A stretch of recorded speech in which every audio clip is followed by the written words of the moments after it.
i-share sa inyong mga viewers regarding sa secret arrival ng mga ICC members sa ating bansa. Ito po para liputin, liputin ni Ilonggo. Ilonggo siguro to si Palangga. Para liputin o traidorin ang ating Pangulong Duterte, former President Duterte. Ito pong issue na ito ay patungkol sa kay House Speaker Martin Tambaluslos, who secretly arranged accommodations and security for those ICC members. Alright. Sabi ko sa kanya, nagpasalamat ako. Sabi ko, baka naman sir, pwede po kayo mag-send ng information. Kasi syempre, mahirap na yung magsalta tayo kaagad. Although, the moment na na-receive ko yung message na totoo ito. Kaya lang, syempre, kumukuha tayo ng mga ebidensya na makakapagpatunay, makakapag-corroborate sa ating information. Hindi katulad dyan ni Jay Kung Ho na chismis-chismis lang sa Quadcom. Kasi may chismis-chismis na ganon. Anyway, dadako tayo dyan mamaya.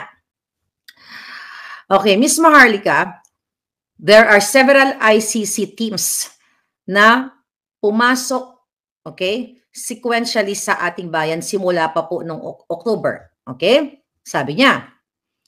Alright.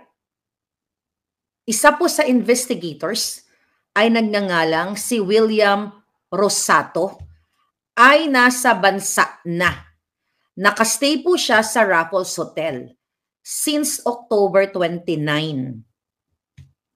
Okay? Ang Raffles, di ko nga alam na, ang may-ari ng Raffles Hotel ay si Elizaldico. May-ari, according to our source. Tapos yan, sabi niya, may kasama po, okay, ulitin ko. Si Rosato ay nasa Raffles Hotel since October 29. Nasa akin yung travel record nila. With an American interpreter named Maya Bracken. And, sabi niya, another investigator named Glenn Cala na kaalis lang po sa bansa natin. So, titignan mo tayo, bago natin tuloy-tuloy yung kanyang pasabog, mga kababayan. Tinignan ko to. O, anong pangalan nito ng una niyang pinangalanan na ICC? Si William Rosato. Ayon sa kanyang record, mga kababayan, ito yung mga taga-government na nakikinig sa atin. Personal details, nakalagay dito, travel type A. Ano ibig sabihin nito? Type A personality ba ito?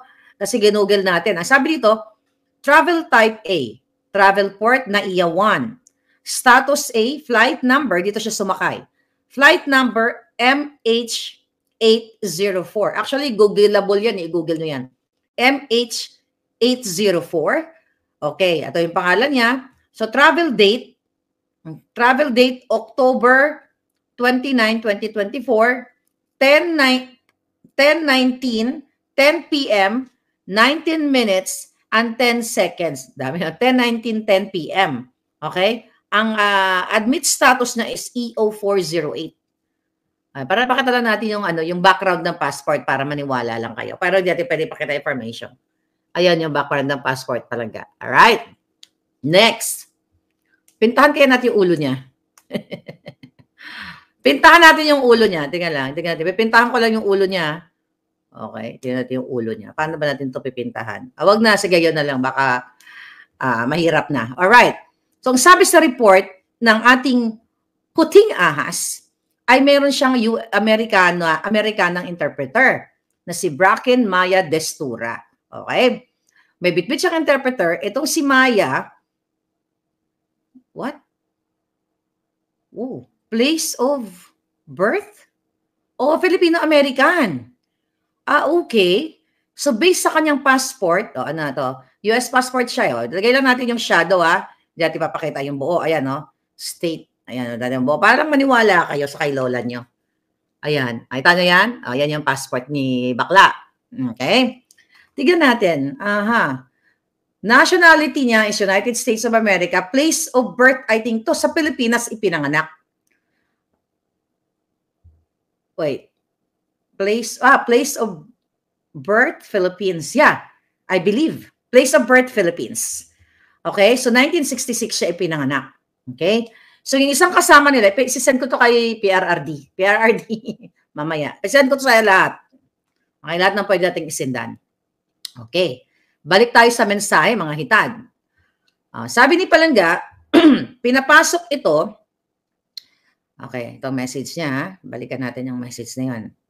Okay, ito ay inayos pasikreto ni Martin Romualdez. Alright, so, another investigator named Glenn Cala. Si Glenn Cala. Dati si Glenn Cala. Hindi pa natin nalaman kung ilang taon, kung ano yung ano niya. Glenn Cala. Who is Glenn Cala? Okay, Glenn Cala. Where are you?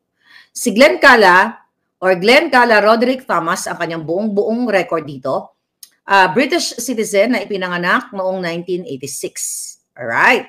Now, ang kanyang personal details, ang kanyang travel type A, status A. Alright.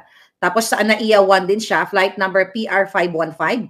Travel date niya, ito ay 10 October 20, 2024. I'm not sure kung ang travel date ba dito, dumating siya sa Pilipinas o pag-alis niya. Diba? I think dumating ito. So dumating siya sa Pilipinas. Well, I can only, andito ba si Palangga ngayon? Alright? So ito October 20, 2024, dumating siya ng 12:10:48 a.m. Kasi kung may mga taga-immigration dyan, alam niyo itong pinagnangak ko dito. Yung taga-Amerika, o yung US citizen naman, ang kanyang travel date, October 4, dumating na siya sa Pilipinas. Kasi may dugong Pilipino siya, Destura. Okay, October 4, 2024, alas 6:02:54 a.m. dumating ng Pilipinas. Binabasa natin to, tingnan natin. Pinakataban natin si yung isang, napakatan nito yung isang kalbo. O yung buhok niya. Tingnan natin. Ito yung kanyang personal details. Yan, malinaw tayo yan na legit yan. NAIA, flight number, dada. Okay. Now what? Ano gagawin natin ngayon? Hindi natin alam kung ano talaga nasa utak na bangag ni Lisa at ni Tambaluslos. Kasi mga kababayan, according to our source, ito na. Pasikreto silang pumunta sa Pilipinas. At ito ay ang nag-asikaso ng kanilang travel details, nag-asikaso ng kanilang pagpunta sa Pilipinas para mag-imbestiga. I don't know anong pakay nila talaga. According to our source, ay si Romualdez at si Zaldico. Okay. Nung dumating, itong mga members na ito, ay inilagay sila sa 5-star hotel. Doon nga sa Raffles na pagmamayari daw ito ni Zaldico. Nasa presidential suite sila. And frequently went to high-end Hotel Midas for meetings with particular person. In and out sila doon sa kanilang hotel. In Midas, sabi niya, where they use as workplace. So doon sila nag-opisina doon sa Midas Hotel, according to our source. The hotel reserves several presidential suites, sunset rooms, and additional rooms for transition and breakthroughs. Wait a minute. Okay. For transition and additional room for transition and breaks. Okay. Their accommodation is of highest standard with 5 to 6 securities and 4 drivers standby all day. Pera po ito ng taong bayan. Bakit mayroong 5-6 grabe close-in security at may 4 to 5 driver na naka-standby sa kanila buong araw? Sabi niya pa nga, when the members are free from work, they just hang around and went shopping accompanied by Filipino escorts. So may escort pa. And their expenses are all charged to this escort. Yung mga escort na yon, according to our source, mga tao ni Romualdez at ang nag-arrange ay si Romualdez at si Elizaldico.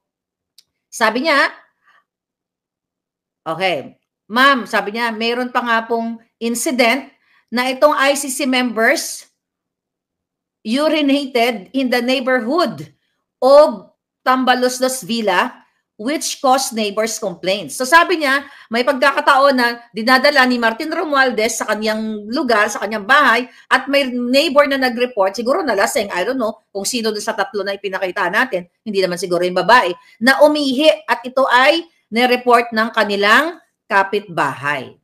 Ang tawag sa mga ito ay mga VIP. Sarado sila, banday sarado, at ito ay pinagpaplanuhan nila kung paano panagutin for whatever reason, kung paano hilain, kung ano man ang Pangulong Duterte. Meron po, very strict po yung rules nila. Okay? Very strict ang rules nila kasi sabi ko pala sa kanya, baka naman pwede ka ma-videohan mo, sabi ko, or picture. Very strict po yung rules nila using digital devices there. Imposibleng makuha ng video. Bantay sarado po. Talagang may bodyguard. Okay? Bantay sarado sila. Okay? Pero, ito po ay labas-pasok sila sa Midas Hotel. Alright? O, ngayon. Ay, nako. Sabi ito mga palangga, nakakagalit, Miss Maharlika. Habang nagsasuffer ang ating mga kababayan sa Bagyong Christine, etong mga ICC members, okay, are feathering their nest, enjoying luxurious accommodations and services. Romualdez invest quite a lot money to serve the ICC team, which let us wonder, are these expenses covered by Martin Romualdez himself, or have they been spending the budget for flood control and relief? So Martin Romualdez owes the public an explanation.